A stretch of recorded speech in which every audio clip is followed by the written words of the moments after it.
Good Wednesday morning, everyone, and welcome into today's daily Bible reading for January the 10th. Today we are reading together in Psalm number 5. This is the fifth psalm. This is a psalm of confidence, I do believe. And this is a psalm where David alternates. He is attributed, this psalm is attributed to him.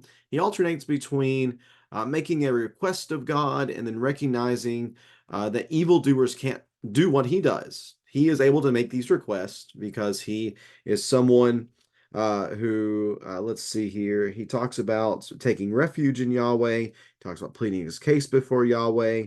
He talks about recognizing Yahweh as his king. He talks about worship. So many things allow David to have the confidence to come before God in this prayer and with these requests. And that just simply is not something the evildoer is capable of doing, because the evildoer and David, well, they don't have a lot in common. Apart from being humans, basically everything else about them is different. And David certainly highlights that here within this psalm. So let me get the text up on the screen for us here, Psalm number 5. And we'll read along together here. Psalm number 5 and verse number 1, the subheading, the human supplied subheading, or I guess I should say the non-inspired subheading, is the refuge of the righteous. And then what is provided for us within the text is for the choir director with the flutes, a psalm of David. Psalm number 5, verse number 1, listen to my words, Yahweh, consider my sighing. Pay attention to the sound of my cry, my King and my God, for I pray to you. In the morning, Yahweh, you hear my voice. In the morning, I plead my cause to you and watch expectantly. For you are not a God who delights in wickedness. Evil cannot dwell with you. The boastful cannot stand in your sights. You hate evildoers. You destroy those who tell lies. Yahweh abhors violent and treacherous people. But I enter your house by the abundance of your faithful love. I bow down toward your holy temple in reverential awe of you. Yahweh, lead me in your righteousness because of my adversities. Make your way straight before me. For there is nothing reliable in what they say. Destruction is within them. Their throat is an open grave. They flatter with their tongues. Punish them, God. Let them fall by their own schemes. Drive them out because of the many crimes, for they rebel against you. But let all who take refuge in you rejoice. Let them shout for joy forever. May you shelter them, and may those who love your name boast about you. For you, Yahweh, bless the righteous one. You surround him with favor like a shield. And that is the reading of the fifth psalm. Again, a psalm of David, I believe this would be classified as a psalm of confidence. He's confidently able to come to God with this petition for help. Listen to my words, Yahweh. Consider my sighing. Pay attention to the sound of my cry. So listen, consider, pay attention. Now, who is he speaking to? Well, he speaks that this is directed to my King and my God, for I pray to you. It might seem on the surface here, this is a little pretentious. How dare you come before the King and before God and make such demands? Yet we recognize that this is a prayer, and this prayer is um, a request. Whenever we pray to God, we are humbling ourselves before Him, recognizing that the imagery that we might have is imagine God, again, think like Isaiah 6, something like that. Yahweh's on the throne, and we do not come to him and stand before him with our chest puffed out tight and we wag our finger at him, telling him this is what you must do. No, no, no. It is a groveling before Yahweh, is what our prayers are. That we are coming before him, recognizing that he is God, and we are most certainly not. And it is a blessing, it is a grace, it is a mercy to come before him. This is a pleading with God. Listen to my words. Please consider my sign. Please pay attention to the sound of my cry. Listen to the groaning of my heart, the groaning of my soul. My God and my King, you are God. You are King. No one else has power but you. I'm praying to you, not to anyone else, but I'm praying to you. because you are worthy of these prayers, and you alone can fulfill these prayers. So I certainly do not read anything pretentious in these first couple of verses. I see humility in David's approach before Yahweh.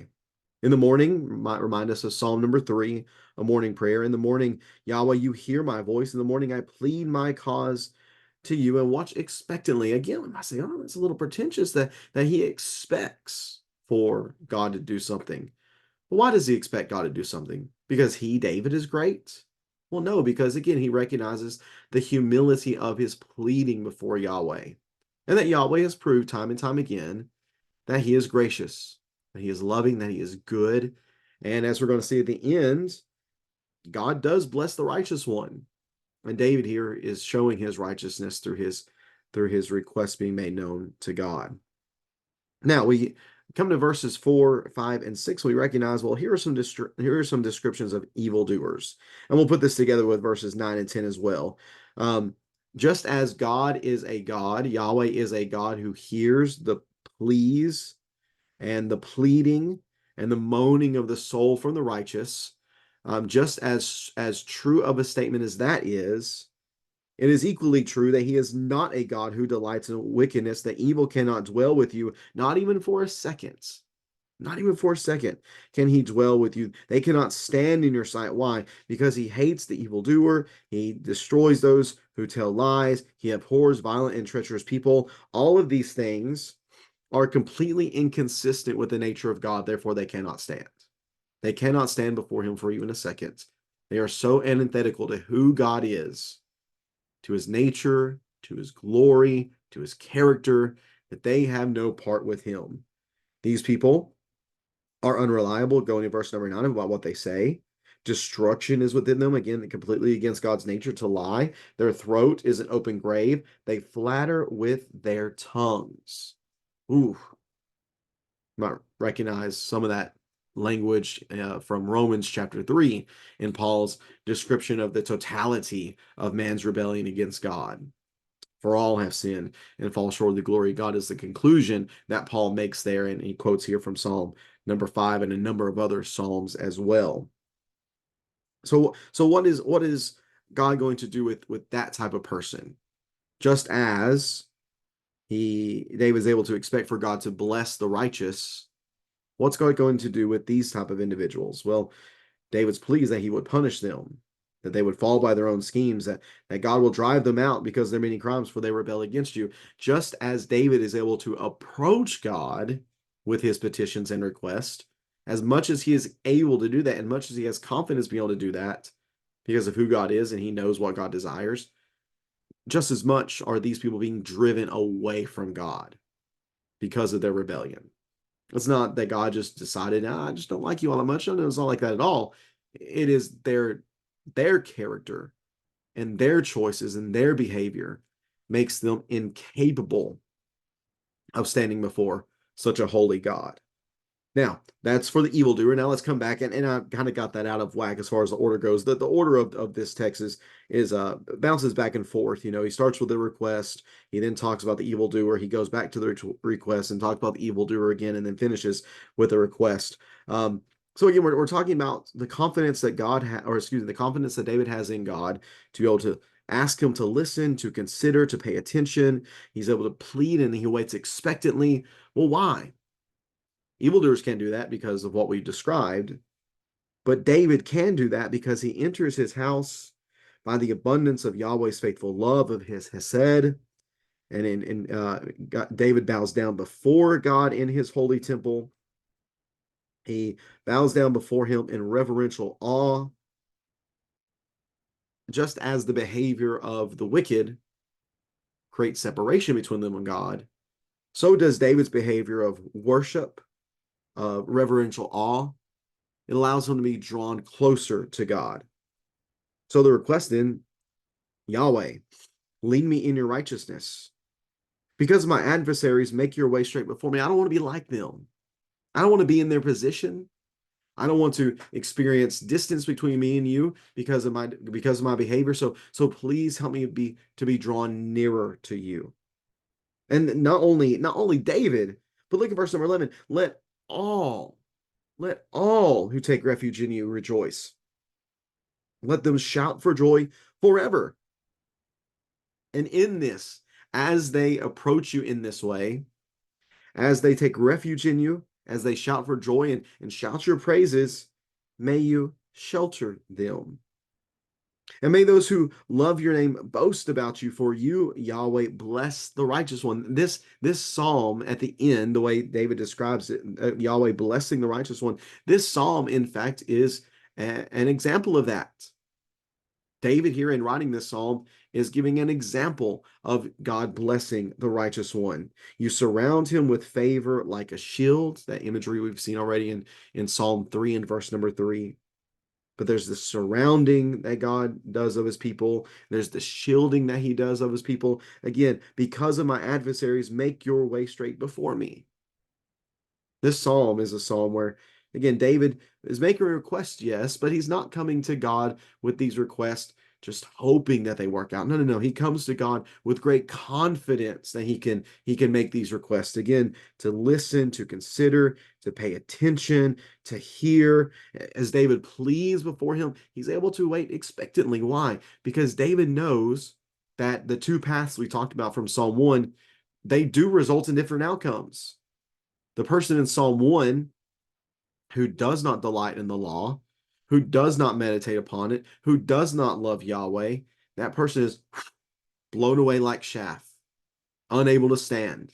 Again, great distance between them and their God because of their rebellion, not because God doesn't desire their righteousness, but because they choose to reject it, to reject righteousness and instead pursue sinful behavior. Rebellion is the way it's described, for they rebel against you, verse number 10.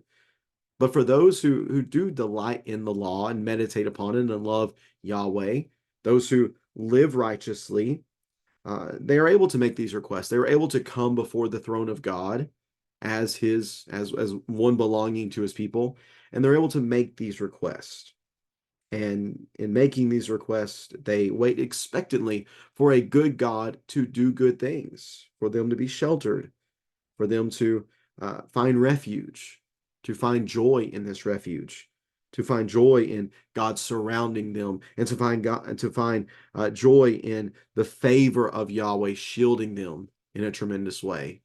And I wonder if sometimes we don't feel able or confident to go to God because we know that there's something not that we're not doing right. Maybe we know that our faithfulness isn't what it should be. Maybe we know that we have neglected righteousness in pursuit of some sort of rebellion against God. If that's the case, then I encourage you to consider this psalm and to make corrections. No child of God should feel incapable of drawing closer to God in prayer with confident request to be able to enjoy God's favor and God's goodness. We all should have great confidence in that. And it's not because of us. It's not because of anything we are or anything special about us individually, but it's about the favor that God has already shown us through Jesus. It's because of Jesus and his righteousness and our pursuit of faithfulness and our trust and our confidence in him that we can then confidently go to the Father. He serves as that great mediator for us. So may we be able to have the attitude of David to find refuge in God because of the righteousness that we are pursuing by faith. May God help us to be able to enjoy that in each of our lives. If you have any questions or comments about Psalm 5, please feel free to leave that in the comment section below. And we're looking forward to seeing everybody tonight for our Bible. Actually, no, not Bible study tonight. It is our song, scripture, and supplication service. For some, 2024 hasn't been that great so far, but we look forward to being very much encouraged by our time together with our brothers and sisters this evening. And we really hope to see you there. Or again, if you're out of town, if you're not local, you're more than welcome to tune in to our live stream that can be found at the Loudoun Church of Christ YouTube on the YouTube channel, or you can also find us on Facebook. Again, just search Loudoun Church of Christ. Again, thanks so much for tuning in today. We'll be back at it again on Friday, reading together from Psalm number 6. Hope to see you then. Take care and God bless.